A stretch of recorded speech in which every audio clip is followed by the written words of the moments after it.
Bismillahirrahmanirrahim. Assalamualaikum warahmatullahi wabarakatuh. Waalaikumsalam Waalaikumsalam warahmatullahi warahmatullahi wabarakatuh. wabarakatuh. Baik, selamat pagi teman-teman pegiat pendidikan dari ujung barat Indonesia di Nangro Aceh Darussalam hingga ujung timur Indonesia di Merauke dan Jayapura. Hari ini sesuatu yang spesial buat saya karena pagi tadi jam 6.40 waktu Indonesia Timur saya mendarat di Bandara Moses Kilangin, ya. Moses Kilangin di Timika.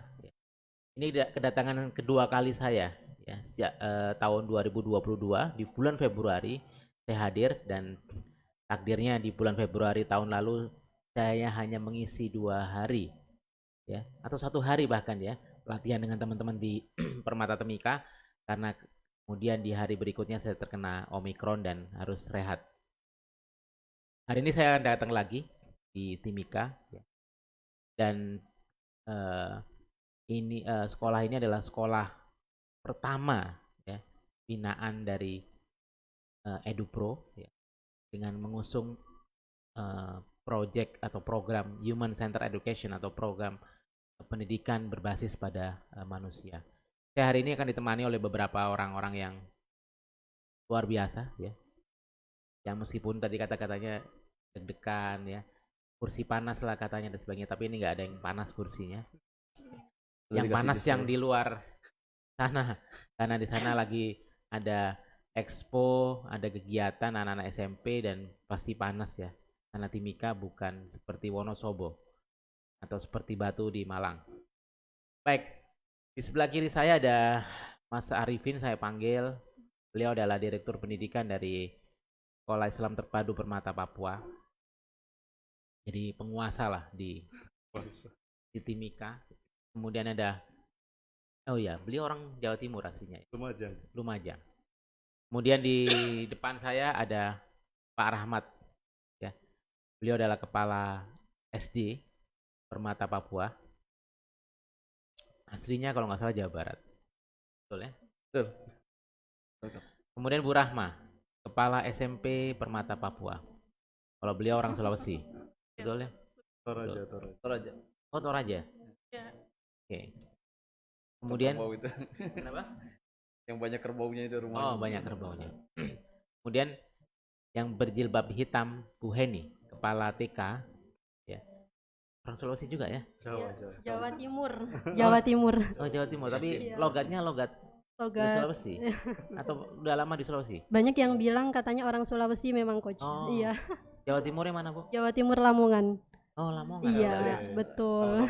Ya. Naturalisasi dengan Sulawesi. Jadi saya ke Pak Arifin nanti mohon dijaga ya. Nanti jangan-jangan depan sore dibuka pecel lele lagi nanti. Oh, oke. Ya, orang Lamongan itu kan survive ya Beliau dengan bisnismen juga. oh, bisnismen. juga. Ya, karena yang jualan pecel lele hampir seluruh Indonesia itu orang Lamongan. Hmm. Kecuali saya kemarin di Ambon, ternyata yang jualan orang Bugis. Bugis. Ya. Pecel lele. Oh, bukan. Warung seafood sih, tapi seafood ya. Kalau orang Lamongan ada pecel lele biasanya. Oke, tapi hari ini kita nggak ngomongin pecel lele, ya. Tapi kita ngomongin tentang human center education, ya, yang sudah dicoba dijalankan oleh teman-teman Permata Papua selama 1 tahun ini, ya, dari 2022 di Februari pelatihan pertama dan sekarang. Tentu ada perkembangan positif dan tentu juga ada hambatan-hambatan atau kalau kami bilang hambatan atau ujian itu sebagai peluang ya untuk melakukan perbaikan. Nah, mungkin pertama saya ingin tanya ke teman-teman, siapa saja boleh jawab, dari direktur pendidikan boleh, dari kepala sekolah boleh. Apa yang teman-teman rasakan atau apa yang sudah teman-teman lakukan perubahan ya dari model pendidikan sebelumnya dan setelah mendapatkan beberapa materi ya dari EduPro, mulai dari tujuan pendidikan, kemudian apalagi tuh kebutuhan dasar, kemudian keragaman manusia, baik dari keragaman psikologis maupun keragaman temperamen dan sebagainya, kemudian ada rangkaian literasi, remaja ada juga kemarin ya, dan sebagainya. Apa yang terjadi sudah di sekolah ini? Dari siapa dulu nih mau bicara?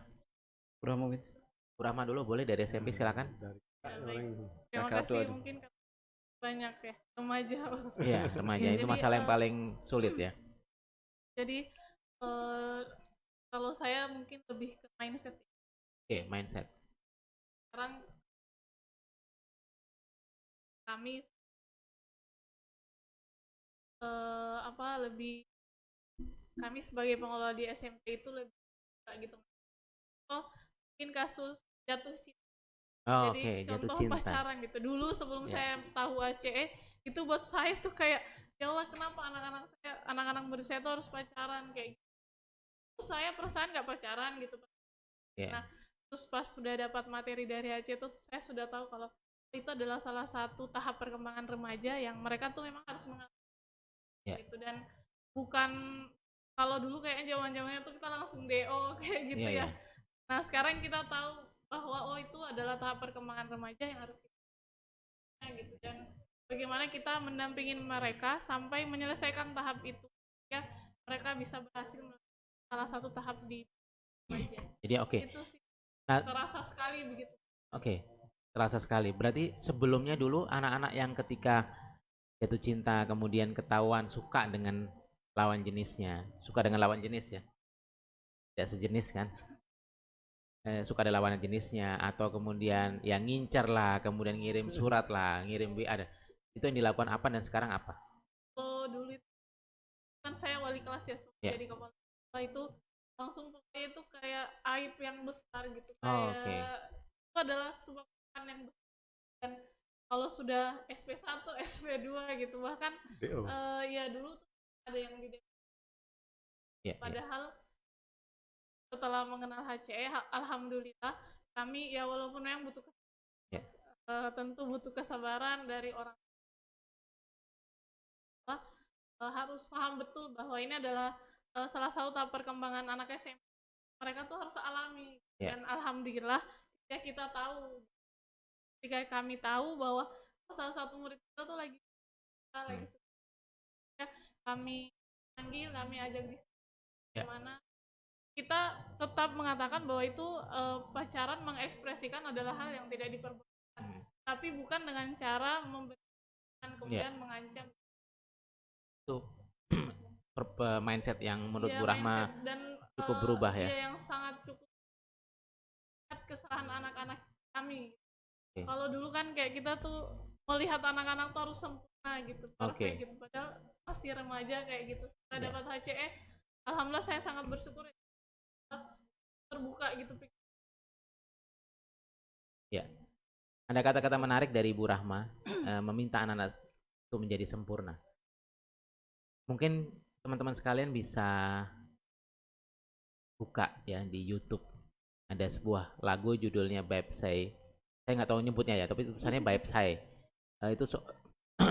Itu dari bahasa Korea, artinya itu burung pipit. Ya. Dan yang nyanyikan BTS, tentu anak-anak remaja kita tahu tuh BTS siapa. Nah, di lagu itu anak-anak itu diibaratkan dengan Baepsae, seorang burung pipit yang dipaksa punya perilaku seperti burung bangau. Ya. Apa yang terjadi? Mereka kemudian semakin banyak terluka dan sebagainya. Nah, ada kata-kata menarik juga teman-teman sekalian dari salah satu personil BTS juga. Saya bukan arminya, cuma ada beberapa yang bikin saya suka gitu ya. Dengan kata-kata gini, we are born to be real, not to be perfect. Kita dilahirkan untuk menjadi nyata, sempurna. Nah, mungkin itu yang diambil oleh Bu Rahma tentang atau ada kata lagi gini, kita itu hidup untuk menyelesaikan mimpi kita, bukan untuk menjadi sempurna. Dan menyelesaikan mimpi tentu akan banyak masalah, jatuh bangun dan seterusnya. Oke, silakan. Siapa lagi yang bisa cerita apa perubahan yang terjadi? Ya, mungkin dari SD, dari Pak Rahmat. Silakan Pak Rahmat. Ya, kalau dibilang perubahan ya sangat banyak ya, terkait dengan mindset tadi. Memang awalnya penerapan HC ini sesuatu yang berat ya, tapi ketika kita terapkan, justru sebenarnya membuat kita lebih ringan ya, terutama ketika kita mau menerima siswa gitu. Bentar, saya potong dulu. Berat. Apa yang bikin di benak Ya berat? karena tadi selama ini kan mindset kita kan kurikulum yang kita terapkan awalnya kan eh, harus seperti ini seperti itu ya. Ya. Anak itu harus mencapai target ini target Oke. itu seperti itu. Nah ketika kita menerapkan HCE ternyata tidak seperti itu ya. Kita bisa menerima anak itu apa adanya gitu seperti itu ya. Apa adanya dan di dalam penerapannya justru akhirnya menjadikan kita lebih ringan. Kita bisa tahu dari mana kita mengawali gitu ya. Tidak meraba-raba seperti dulu misalnya anak ini seperti ini ya kita samakan semua gitu ya. Oke. Dalam belajarnya. Oke. Tapi setelah HCE ya mungkin kita bisa apa namanya? Membuat hal yang berbeda setiap anak gitu karena setiap anak kan memiliki karakter, memiliki mungkin kemampuan yang berbeda-beda sehingga kita di dalam menanganinya pun kita tidak sama begitu. Oke. Ya, dalam hal kurikulum juga tidak sama rata ya, kita Oke. tidak sama rata. Ya, kalau dulu kita merasa berat harus mencapai target KKM misalnya, tapi dengan menerapkan HCE ini kita lebih nyaman lah, lebih ringan gitu. Karena kita tidak dikejar-kejar KKM. Dan alhamdulillah ternyata setelah kita melakukan HCE dan pemerintah pun memberlakukan kurikulum merdeka, ternyata tidak jauh berbeda ya, hampir sama. Ya. Sehingga ini hal yang sangat nyambung gitu dengan apa yang diterapkan HCE gitu. Jadi duluan Permata Papua ya. Iya, artinya kita Dibandingkan deklarasi. sudah curi star lah gitu. Iya. Merdeka duluan ya. Sudah Sudah merdeka curi start duluan ya. ya, seperti Oke. itu ya. Ya. Dan ini juga testimoni dari teman-teman yang alhamdulillah ada beberapa guru kita yang sudah ikut guru penggerak ya, maupun KKG kemarin. Ya. Ya, mereka sudah memiliki gambaran yang lebih dulu daripada guru-guru yang lain begitu. Ya, ketika ada pelatihan-pelatihan seperti itu ternyata sama gitu ya. Tidak jauh berbeda. Ya. Menarik ada kata-kata kurikulum tadi itu ya. Nah, teman-teman bisa nanti yang di tempat lain ya, coba browsing di YouTube. Ada webinar yang dilakukan oleh Kementerian Pendidikan Nasional. Saya lupa orangnya siapa gitu ya. Tapi orang kementerian yang mengatakan kurikulum itu dulu dipandang sebagai tujuan pendidikan. Jadi misalkan kurikulum SD kelas 1 anak-anak bisa tambah bagi kurang kali misalkan gitu ya sampai kelas 3, maka itu dianggap sebagai tujuan. Karena sebagai tujuan maka itu disebut sama sekolah untuk menjadi tujuan. Tapi di kurikulum merdeka disampaikan bahwa kurikulum bukan tujuan pendidikan tapi alat. Nah, karena alat maka alat ini bisa jadi diganti. Misalkan alat ini rusak maka alat ini akan diganti. Alat ini nggak cocok ya apa namanya untuk kita misalkan ya. Misalkan saya dikasih atau Bu Rahma bisa nyetir mobil nggak? Nggak bisa. Bu Rahma dikasih mobil, kasih nyetir mobil ya sama Pak Arifin sebagai kepala sekolah misalnya kasih mobil. Amin. Untuk pulang pergi itu nggak akan bermanfaat Bu Rahma. Kenapa? Karena nggak bisa nyetir. Maka harusnya Bu Rahma diajari nyetir dulu baru dikasih mobil gitu. Atau alat yang lain gitu dan sebagainya. Nah, itu yang mindset, itu yang harusnya kita kuat ya. Dan menarik ketika tadi Pak Rahmat cerita bahwa lebih dulu ya Pak Rahmat ya, lebih memahami lebih dulu dan sebagainya, termasuk teknis mungkin di lapangan bagaimana menerapkan kurikulum yang seperti itu. Nah, mungkin dari Ibu Heni sekarang, apa yang Bu Heni rasakan? Karena dari 3 orang ini yang paling sering telepon saya Bu Heni. Ada masalah anak ini telepon. Bisa ditelepon? Ya kalau pas kebetulan bisa, saya bilang bisa ya. Kemarin terakhir beberapa hari yang lalu ya, telepon saya cerita tentang kondisi anak yang bla bla bla dan sebagainya, itu gimana dan sebagainya. Tapi jangan khawatir Bu Heni. Saya itu dulu ketika di Aceh, saya punya konsultan ya. Ini buat cerita sedikit. 2 orang, 1 Bu Anggernina, 2 Bu Eri Sukrisno. Saya sampai ingat banget tuh nomor Bu Eri Sukrisno 0821 951 sekian gitu ya. Seringnya. Saking seringnya telepon, sehari saya bisa 17 kali telepon. Kalau dengan Bu Nina itu 17 rakaat ya. 17 rakaat. Kalau dengan Bu Nina itu waktu itu tidak mau punya HP. Tapi gara-gara saya bilang saya harus telepon. Dan kalau Bu Nina nggak punya HP, bagaimana saya bisa kontak? Akhirnya beliau beli HP. Dan nomor itu waktu itu hanya saya dan beberapa orang tim aja yang tahu nomor. Kenapa? Karena menurut saya ya, saya harus kejar itu untuk menyelesaikan masalah-masalah di sekolah. Nah, Bu Heni termasuk yang paling rajin ya, karena TK itu masalahnya cukup banyak ya. Dan TK ini sebetulnya pondasi buat kita semua. Silakan Bu Heni, kira-kira apa yang bisa didapat? Ya, baik Coach, terima kasih. Kalau untuk dari TK ya, sebelum ada HCE itu dari kami itu penerapan aturan. Kami itu tidak pernah membayangkan bahwa menerapkan aturan itu susah sekali untuk anak TK sebelum ada HCE ya, sebelum ada EduPro ini. Nah, setelah ada EduPro, ternyata untuk anak usia dini itu bisa untuk mengikuti aturan yang telah kita buat. Misalkan untuk bermain saja, bermain di trampolin. Kami itu mengarahkan kepada anak-anak bahwa bermain di trampolin itu 4 anak. Jadi alhamdulillah sampai sekarang kalau di dalam trampolin itu 4 anak, yang lain pasti akan menunggu di luar. Itu yang pertama. Kemudian mengenai bermain, pokoknya di area playground ya Coach ya, gitu. Anak-anak itu alhamdulillah sudah mulai paham dengan aturan-aturan yang kami berikan. Kalau dulu sebelum ada HCE itu aturan kami tempel. Tempel di kelas gitu. Ternyata dan padahal anak TK belum bisa baca. Iya, betul. Ternyata ketika ditempel itu hanya untuk gambaran saja. Anak hanya melihat saja gitu. Kemudian yang kedua mengenai konsep pembelajaran di TK. Saya potong sebentar ya. Ketika ngomong aturan, jadi video pertama Pak Arifin, video pertama guru TK tuh ngajar sini kan yang saya minta gambar itu video betul. Ya. 45 menit tuh gurunya teriak dari awal sampai akhir. Kemudian saya tunjukkan ke kepala TK saya waktu itu, Bu Fatma namanya. Gimana Bu Fatma? Capek banget Pak, ngelihatnya aja capek. Gimana gurunya? Jadi ngelihat video itu aja capek ya, karena gurunya ngomong, gurunya sampai melakukan dan sebagainya ya, atraksi dan sebagainya gitu. Kemudian waktu itu saya tunjukin Bu Heni video ketika Bu Fatma ngajar. Kok bisa? Gitu. Ya bisa. Nah, lanjut Bu.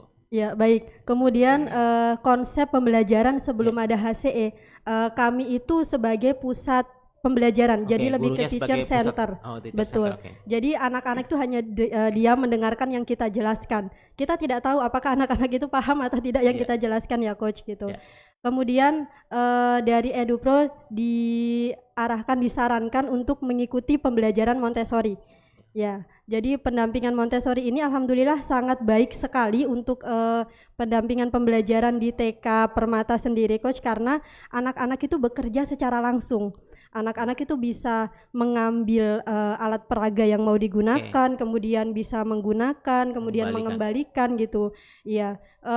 Dan uniknya di Montessori ini ada alas kerja. Alas kerja ini adalah area anak untuk bekerja atau belajar di situ. Alas kerja saya tunjukkan, mungkin bisa diambilkan Pak. Di dalam tas saya ada di resleting depan itu ada alas kerja. Saya ingin tunjukkan karena ini apa itu alas kerja. Nah ya dibawa aja tasnya sini, nggak apa-apa. Ini kameramennya perangkap ini ya. Karena saya tunjukkan ke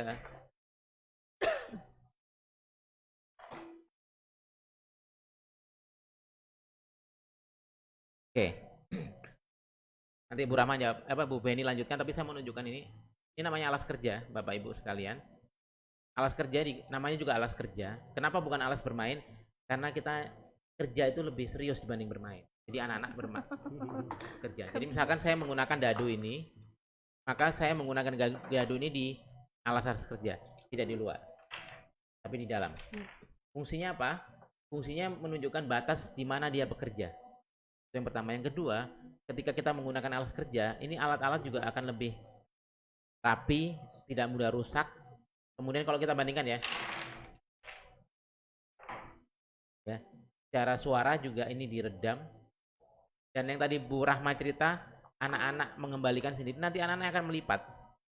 Jadi ini kan begini ya, nanti anak-anak akan melipat, diraba seperti ini, dilipat, diraba lagi, lipat. Dan bukan gurunya. Teman-teman bisa bayangin betapa enaknya guru di kelasnya Bu Rahma sekarang, yang Bu Heni sekarang di TK ya, yang tidak banyak kerja, jadi mungkin nanti akan potong gaji. Jangan. Enggak ya, tapi bekerjanya lebih efisien. Iya. Dulu dengan energi 100, nah sekarang dengan energi mungkin 70 atau 60 itu, tapi efeknya lebih baik ya. Lanjut Bu Heni. Ya, biasanya kami juga sebelum ada HCE itu sering teriak-teriak ya gitu, karena Teriak-teriak. kami pikir anak-anak itu lebih mendengar jika kita bersuara keras gitu. Oke. Ternyata setelah ada pendampingan dari HCE, ternyata kami salah gitu. Ternyata anak TK itu bisa mendengarkan juga ketika kita berbicara dengan pelan gitu ya. Oke. Jadi untuk di dalam kelas kami sendiri sekarang sudah tidak terlalu untuk berbicara dengan keras seperti itu. Kemudian mengenai mindset tadi ya yang disampaikan juga oleh Bu Rahma dan Pak Rahmat. Mengenai mindset di TK sendiri, kami lebih memilih program-program yang memang kontekstual dan dekat dengan anak, yang bisa dirasakan oleh anak, seperti itu. Program pembelajaran juga seperti itu, Coach. Memang sih setiap kita membuat program itu pasti ada ada yang setuju, ada yang tidak. Tapi untuk meminimalisir itu insya Allah bisa gitu ya.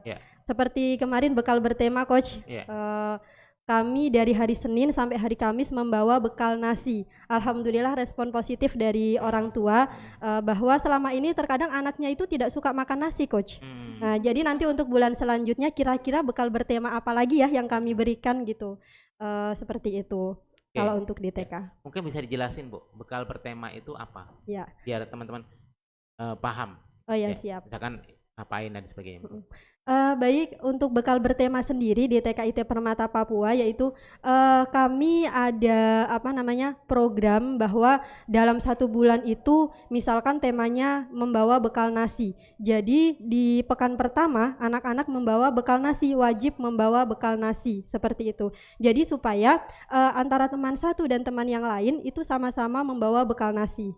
Nah, kemudian untuk bulan selanjutnya mungkin bekal bertema kami adalah sayur, misalkan sayur bayam.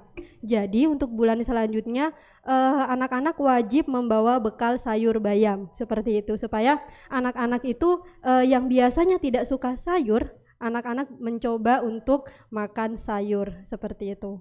Oke. Tadi Bu Heni mengatakan bahwa anak-anak sekarang lebih tertib. Ya. Dan gurunya nggak teriak-teriak, siswanya nggak teriak-teriak. Nah, apakah itu ada aturan atau misalkan ada reward atau punishment kepada anak-anak yang teriak atau ngomongnya keras, nanti dihukum, anak yang ada hukumannya seperti ini, atau anak yang bisa berkata lembut nanti akan dapat hadiah ini? Apakah diterapkan itu atau gimana? Di lembaga kami di TK itu tidak ada punishment dan reward, Coach. Jadi untuk aturan seperti ini kami sampaikan di awal tahun ajaran baru. Jadi selama 3 bulan itu kami harus konsisten dan kooperatif dengan guru yang lain untuk mewujudkan itu. Jadi tidak ada reward dan punishment sama sekali. Tidak ada reward dan punishment. Betul. Berarti ini kekuatan tim, ya kemudian konsisten selama 3 bulan menjalankan di role playkan dan sebagainya. Dan ada yang penting teman-teman sekalian di Indonesia, dimanapun di Indonesia, kalau teman-teman datang sekarang ke Permata Papua, maka di TK itu akan ada beberapa alat ya, motorik, panjat dinding, kemudian vestibular bridge, kemudian ada spider web ya Pak Arif yang terakhir itu, kemudian monkey bar, ada trampolin. Harganya nggak seberapa kalau dijumlah dengan kalau kita punya murid yang banyak, tapi itu sebetulnya kebutuhan yang dibutuhkan oleh anak-anak usia dini. Harusnya di SD juga ada, Pak, di SMP juga gitu.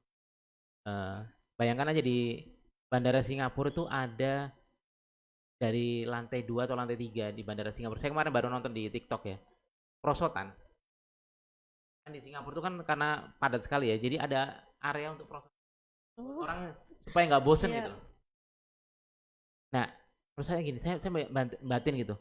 Ini orang dewasa aja masih suka tuh melakukan hal-hal yang di luar ini ya. Apalagi anak-anak gitu. Nah, ini pengalaman yang unik juga ketika di Ambon kemarin, cerita teman-teman di Ambon, Agustus 2022 saya datang, mereka bilang kami orang Ambon Pak biasa teriak-teriak dan sebagainya. Tapi ketika di bulan Januari bulan lalu saya ke sana, mereka bilang tidak ada teriak-teriak, tidak ada manjat-manjat, tidak ada lagi anak-anak yang memanjat lemari, gitu ya. Kemudian tidak ada guru yang teriak-teriak, tidak pakai bel lagi, gurunya cuma ngajakin masuk kelas yuk, waktunya belajar, gitu di TK dan di SD. Hanya karena mereka sudah menggunakan beberapa alat tadi. Nah, nanti mungkin suatu saat kita akan podcastan lagi ya, apa sih kebutuhan dasar anak itu dan sebagainya. Nah, ke Direktur Pendidikan sekarang, ke Pak Arifin. Pertanyaan saya sama tadi, apa yang Pak Arifin lihat perubahan di semua level itu, dan apa yang membuat Pak Arifin kemudian yakin ketika awal kan bulan apa tuh Pak Arifin kita bikin webinar itu, ingat nggak? 2021 ya? 2021, 6 bulan sebelumnya malah. Oke. Jadi kita pertama itu menawarkan Pak Arifin untuk webinar untuk Papua. Kita kasih judulnya itu apa tuh? Inovasi terbitnya dari timur, kalau nggak salah, Indonesia, timur Indonesia gitu ya. Webinar, kemudian 6 bulan kemudian Pak Arifin telepon saya, adakah yang bisa bantu sekolah saya untuk sekolah yang sesuai dengan fitrah, berbasis gitu. Fitrah. Kemudian saya jawab, kenapa harus nyari orang lain kalau saya bisa gitu. Dan Pak Arifin nanya, oh Pak Rizky bisa, EduPro bisa. Saya bilang bisa, itu karena itu yang dikerjakan oleh saya dan teman-teman sejak 2005. Iya 2005 ketika saya di Aceh. Dan ketika saya di EduPro saya gunakan lagi. Itu perubahan apa yang Pak Arifin lihat, dan kemudian apa yang meyakinkan oke, ini saya ambil.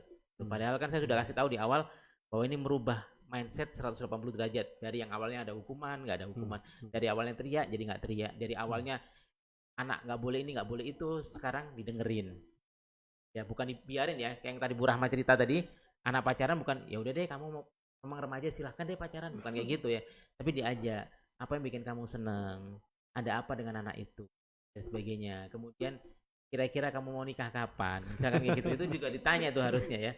Oh saya belum mau menikah Bu. Oh kalau belum nikah kira-kira perlu nggak kita ungkapkan perasaan. Nah itu yang ini. Silakan Pak Arifin. Baik, terima kasih. Jadi kalau melihat 1 tahun perjalanan ya, sejak Februari EduPro bersama dengan Permata Papua ini, dalam tanda kutip kita sebenarnya masih meraba, karena memang ilmunya kan belum sepenuhnya ya. Ya, apalagi pertemuan pertama langsung COVID ya. Betul. Jadi kita terus terang, yang saya yakin pertama itu leader kita siap untuk kemudian dengan tantangan yang menurut kita baru dan kita sampaikan dengan materi yang terbatas itu, apa yang bisa kita lakukan. Yang pertama yang kita sampaikan ke teman-teman pimpinan itu, dengan materi yang sedikit ini, hal sederhana apa sih yang mau kita rubah dan kita langsung praktekkan di lapangan begitu. Itu kemudian akhirnya masing-masing punya ide kan, di SMP, TK, SD dan macam-macam.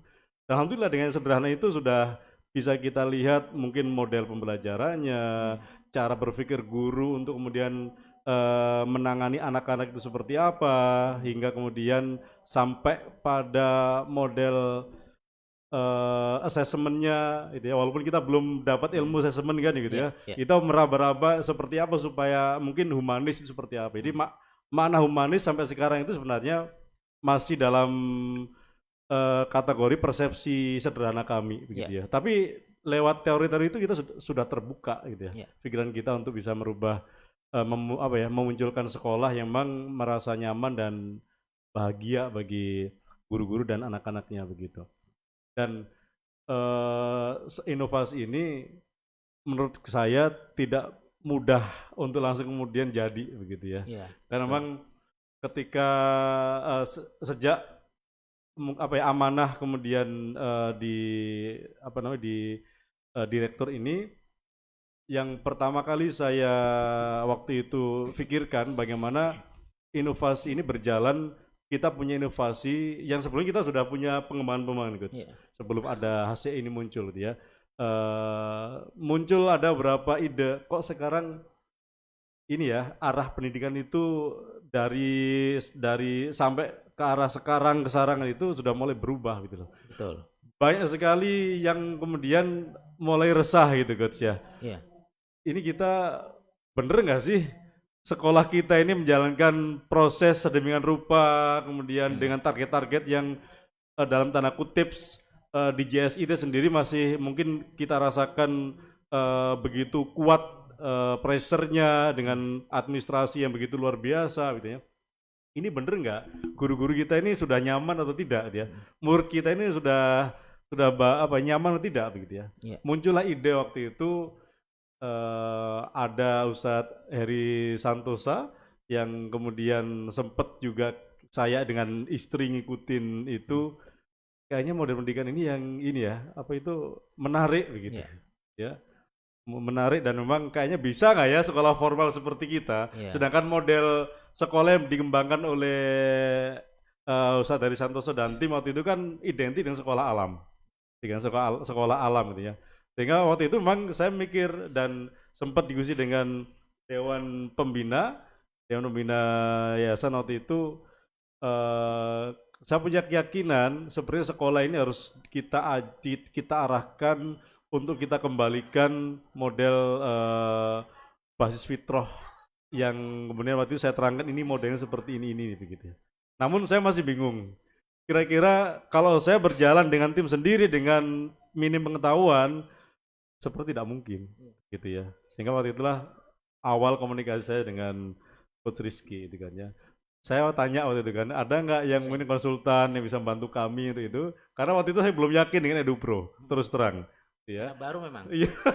EduPro waktu terus terang itu kita belum yakin. Waktu itu memang kita sudah hampir 2 tahun kerjasama dengan salah satu lembaga konsultan pendidikan ya, di sana itu kan ya, di Surabaya, dan kita waktu itu sudah sangat nyaman karena produk kontennya itu sudah, itemnya sudah detail gitu kan ya. Waktu kan sempat nanya waktu itu ke EduPro, ke Mas Ferry waktu itu ya, punya nggak konten-konten sudah detail seperti itu yang bisa dijaminkan kalaupun saya berbicara ke Dewan Pembina Yayasan atau yayasan, memang sudah jelas nih arah roadmap-nya seperti apa begitu ya. Nah itu sedangkan ini kan model baru yang sepertinya belum ada begitu. Itu roadmap-nya baru dibikin ketika Mas Arifin nanya. Begitu ya. Itu saya tanya begitu, ada nggak roadmap yang bisa kita dan akhirnya ketika kemudian diskusi cukup panjang menurut saya ya, tidak hanya sekali 2 kali kan begitu, sampai mempertemukan tim EduPro dengan ketua yayasan, pertama dengan leader yang ada gitu ya, kemudian dengan ketua yayasan dan bahkan dengan Dewan Pembina. Gitu kan 6 bulan ya proses kita ya. Iya. Itu kan cukup panjang menurut kita itu. Waktu sebelumnya cukup mungkin seminggu 2 minggu udah oke begitu loh. Karena ini saya menganggap ini suatu yang saya akan merubah sebuah prinsip yang sangat mendasar dan bisa jadi melawan banyak pemikiran pada umumnya begitu ya. Itu yang kemudian saya mikir kayaknya nggak mudah gitu ya. Untuk kemudian kita sendiri saja bisa banyak akan saya lawan, bahkan mungkin ada yang nggak menerima begitu. Makanya ketika kemudian diyakinkan oleh EduPro dengan konsep human center education, dengan pendampingan yang masih berjalan dan kita masih terus belajar ini, kita sangat bersyukur dan alhamdulillah yayasan pun sangat klik dengan kami dan bisa berjalan hingga sekarang begitu. Itu sejarahnya begitu, Coach.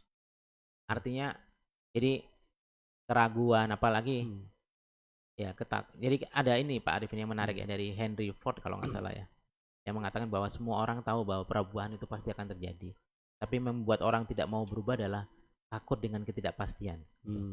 Nah tapi ini luar biasa ya, Permata Papua berani menerobos bahwa berubah itu pasti dan ketidakpastian itu perlu disingkirkan. Kalau saya ngelihat kayak gitu ya. Nah mungkin bisa nanya lagi ya ke teman-teman ini dengan tadi cerita Pak Arifin yang ya kalau tadi bilang belum percaya dengan EduPro, jelas ya kami Kalau tanya berapa kliennya waktu itu, EduPro 0. Gitu kan. Belum ada waktu itu ya. Kemudian kami baru pelatihan-pelatihan dan itu pun semua secara online karena waktu itu kena COVID gitu ya. Dan nama Human Center Education pun itu belum ada waktu itu. Iya. Jadi itu ada bulan apa saya berapa bulan setelah deal dengan Permata. Permata baru kemudian kita menggunakan nama Human Center Education. Jadi produknya EduPro itu 2 sekarang yang fokus, Human Center Education sama Human Center Leadership. Yang Human Center Leadership belum diinstal di sini nih, tapi mungkin suatu saat ya. Jadi kalau saya mau nambahin Mas Arif tadi nyampaikan bahwa Human Center Education itu bagaimana kita pendidikan itu pusatnya manusia, berpusat pada manusia. Nah, selama ini pendidikan itu pusatnya pada kebijakan negara, kebijakan organisasi dan sebagainya. Jadi kita kan selalu bilang itu kan aturan organisasi kita nggak lihat apakah manusia di dalamnya itu nyaman berada di situ. Jangan-jangan enggak. Jadi kita ngelihat aturan itu sebagai tujuan bukan alat sekali lagi ya. Kalau katanya pemerintah sekarang kan ya itu alat gitu. Nah, karena berbasis pada manusia kita harus melihat manusianya dengan benar-benar ya. Bukan kita mengerjakan pendidikan itu bukan karena alat. Jadi kalau saya nanya itu sering, kenapa milih kurikulum merdeka? Kalau jawabannya adalah kan disuruh pemerintah, maka sekolah ini akan keteteran, nanti ada berubah lagi. Tapi kalau kita ditanya kenapa kita harus merdeka mengajar anak-anak, ya karena merdeka adalah fitrahnya manusia. Ya, ada atau tidak ada kurikulum merdeka, kami tetap akan merdekakan manusia karena manusia itu lahir dalam keadaan merdeka, tidak dalam keadaan sebagai budak dan sebagainya. Baik, ini di pertanyaan yang kedua ini ya. Mungkin bisa dijawab oleh siapa saja. Satu-satu juga boleh. Apa sih yang teman-teman merasa jadi hambatan atau tantangan menerapkan Human Center Education ini ya? Yang paling ini kata tadi Pak Rahmat bilang kan berat ini, gitu kan?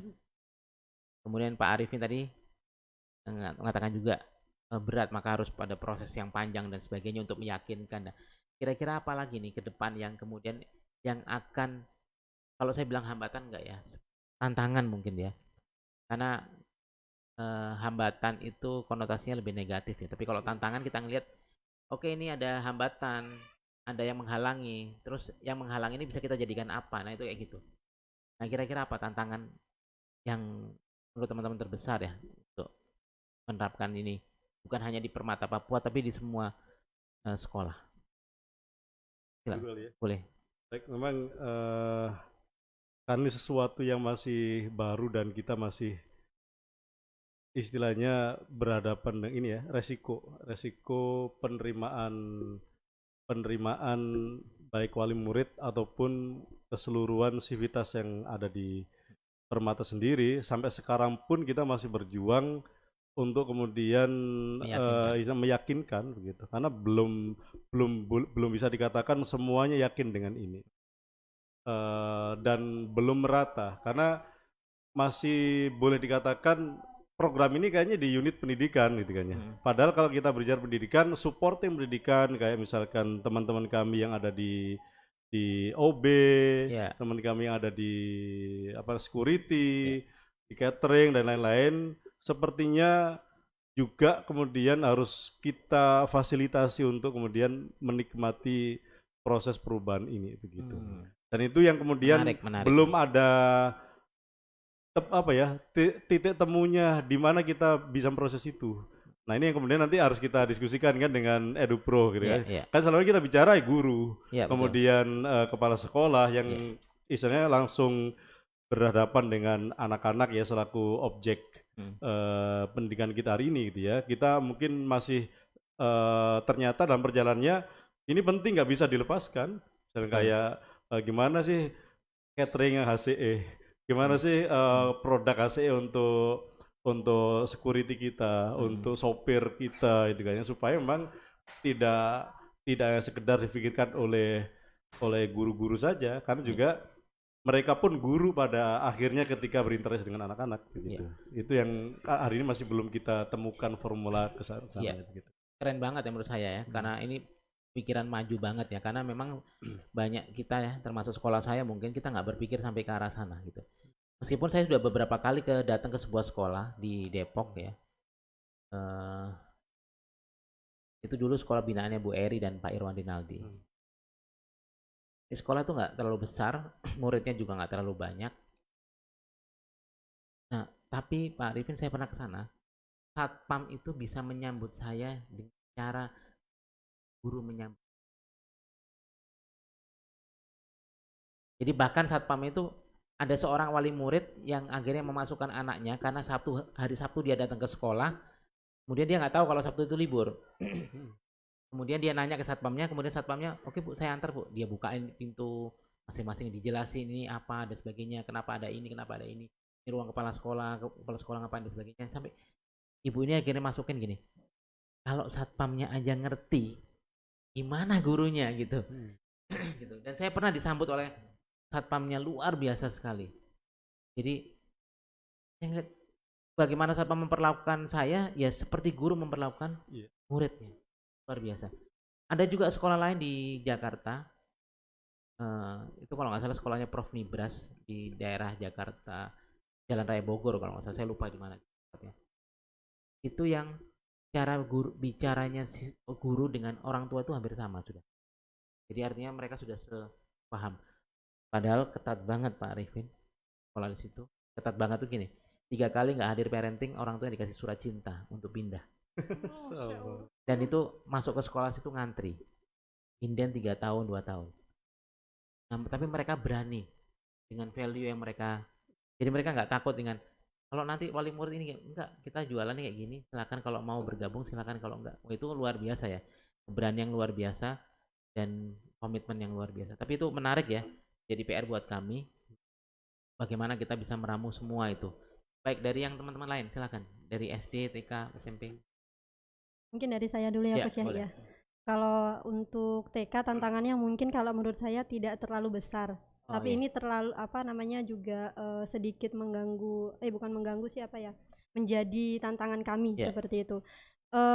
Kalau di TK itu kalau misalkan ada guru baru seperti itu, jadi kami itu harus mengajarkan lagi gitu. Jadi selama 3 bulan untuk di TK kami tidak izinkan untuk mengajar gitu. Mungkin ada tahapannya 1 bulan bisa mengajar ini, 2 bulan ini, 3 bulan ini, seperti itu. Jadi itu untuk saat ini yang menjadi tantangan kami di TK seperti itu. Karena memang guru baru di kita itu atau guru lama itu sangat cepat ya pindah sehingga ketika ada guru baru, kalau kemudian kita biarkan tidak mengajar, kewalahan guru yang lama untuk menangani anak-anak begitu. Yang menjadi tantangan kita supaya menjadikan guru baru cepat paham. Iya betul. Iya. Ya, itu tantangan hampir semua sekolah swasta ya. Betul, keluar masuk guru itu cepat. Iya.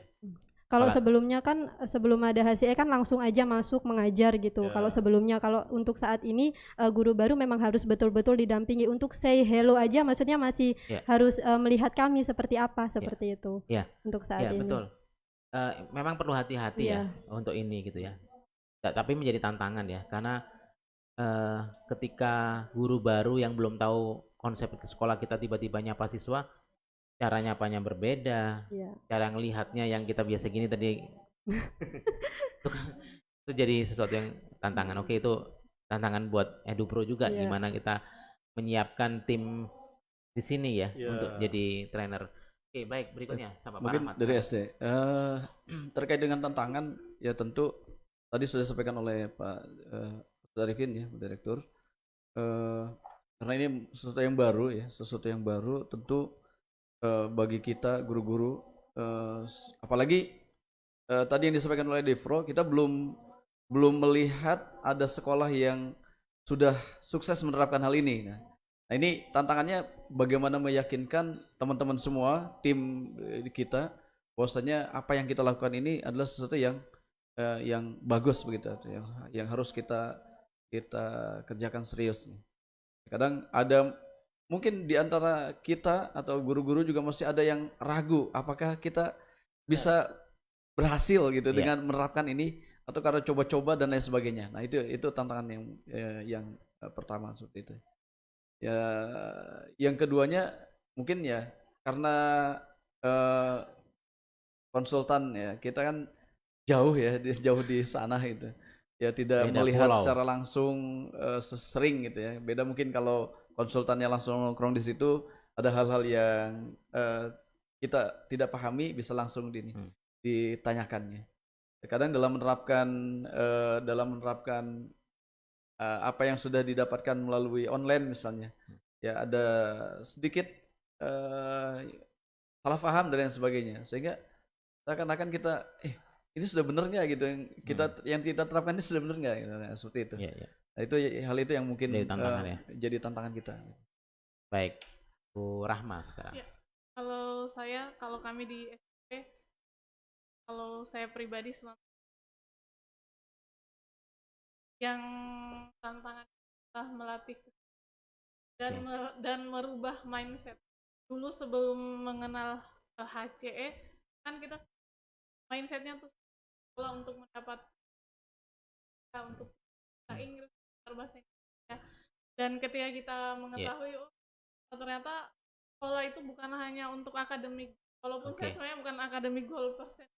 Jadi dulu ketika saya belum jadi kepala sekolah dan belum mengenal HC itu, saya tuh sering berpikir, ya Allah anak-anak kayak kerja di SMP sudah harus banyak sekali tugasnya. Saya loh gurunya tuh merasa kayak gitu, Coach. Cuman sorry kan kita kayak terjajah sama kurikulum Terjajah. 13 kan memang tuh kalau saya sendiri ngajar bahasa Inggris tuh ada 15 kompetensi dasar. Dan itu nanti kurikulum akan minta tuh nilainya. KD ini sampai 5 mana nilainya gitu. Dan sekarang setelah mengenal HCE saya sangat bersyukur ya kayak anak-anak lebih bahagia. Kalau ngajar di kelas yang saya lihat wajahnya tuh kalau lagi belajar bahasa Inggris tertawa gitu. Nah itu buat saya tuh saya berhasil gitu. Tapi kalau ada anak-anak yang wajahnya murung, lesu, itu sebenarnya yang menjadi tantangan. Kayak orang tua kan juga kenapa anak-anak sampai di rumah dan ya main HP melatih kan suatu yang instan Betul. hasilnya langsung didapatkan, sedangkan orang tua Langsung berubah. Langsung berubah. Kalau kita pelajari konsep HCE kan kita ingin kematangan emosional dan tidak bisa kita dapatkan hanya dengan proses tatap muka KBM, duduk dan sebagainya kan. Betul. Dan setelah dapat HCE akhirnya banyak anak-anak bisa hari ini kan. Mana bisa kami dapatkan itu? Kami harus guru-guru bahkan sadar apa saya nggak mau jam saya karena nanti dari saya nggak habis gitu. Itu kan tantangan, tapi setelah ini pelan-pelan kan ke guru ayo sekarang bukan kita mau dapatkan satu sendiri, matang secara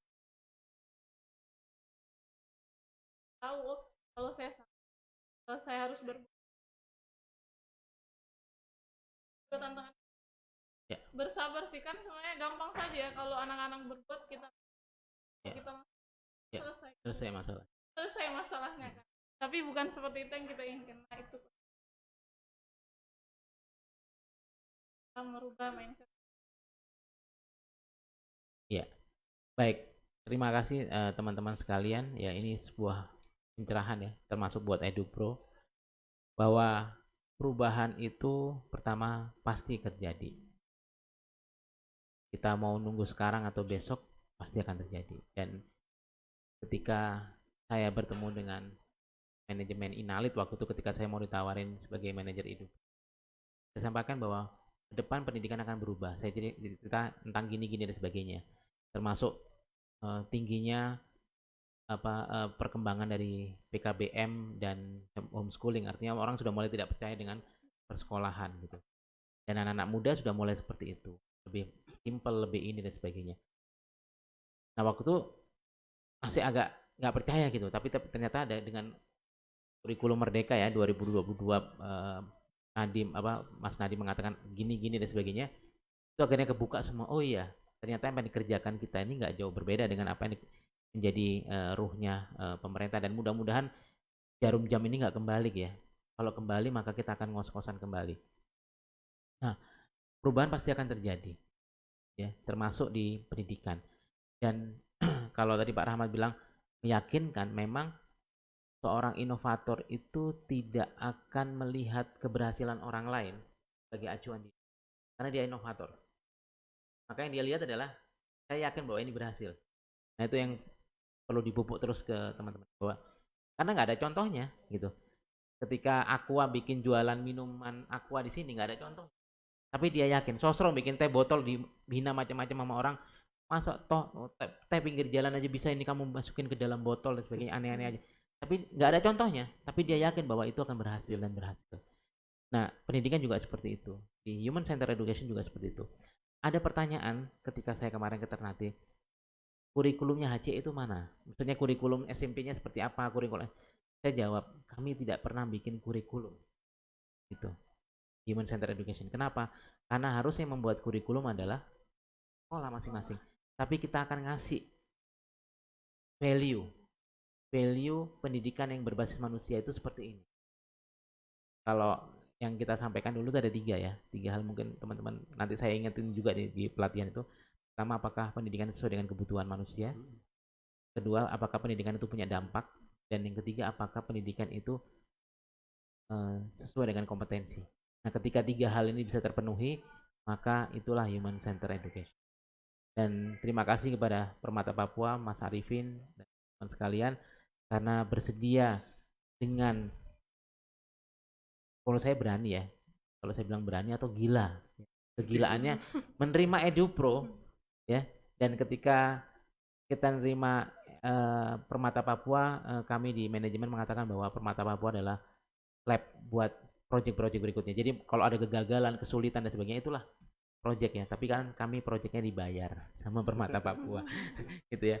Dan kami rasakan itu, terima kasih banyak ya, karena apa yang terjadi di Permata Papua itu pembelajaran buat kami di Maluku. Sekarang ada 2 sekolah lagi di Maluku, dan ada tambahan 1 lagi rencana bulan Maret saya ke Maluku, dan menyusul kemungkinan Ternate di Indonesia. Saya nggak tahu juga ini, mungkin karena kita bikin webinar waktu itu ya, inovasi pendidikan terbit dari timur, itu di timur lebih menerima dibandingkan di daerah lain.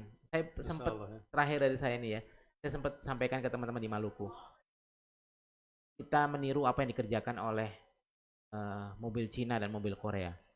Mobil Cina dan mobil Korea itu, jadi mereka yakin tidak bisa mengalahkan Jepang kalau mereka dengan konvensional, apa namanya, bahan bakar, mobil berbahan bakar. Maka Korea sejak tahun 80-90-an itu sudah bikin mobil listrik sebetulnya, dan mereka yakin bisa nyalip Jepang dengan mobil listrik. Nah kalau teman-teman di Indonesia Timur ini menyalip apa yang dikerjakan oleh Jawa, maka kita akan terus tinggal. Kita ke sana, mereka pindah lagi nih, kita kejar lagi. Kita harus potong kompas dengan apa yang mereka belum kerjakan. Apa? Dan pendidikan basis pada, mudah-mudahan ini bukan hanya pilot project untuk Indonesia Timur, tapi untuk seluruh. Terima kasih teman-teman sekalian, dan terima kasih Bapak Ibu sekalian dari ujung barat Indonesia di Pulau Weh hingga timur di perbatasan Papua Nugini. Assalamualaikum, salam pendidikan, semoga Indonesia menjadi lebih baik. Waalaikumsalam warahmatullahi wabarakatuh. Lancar ya?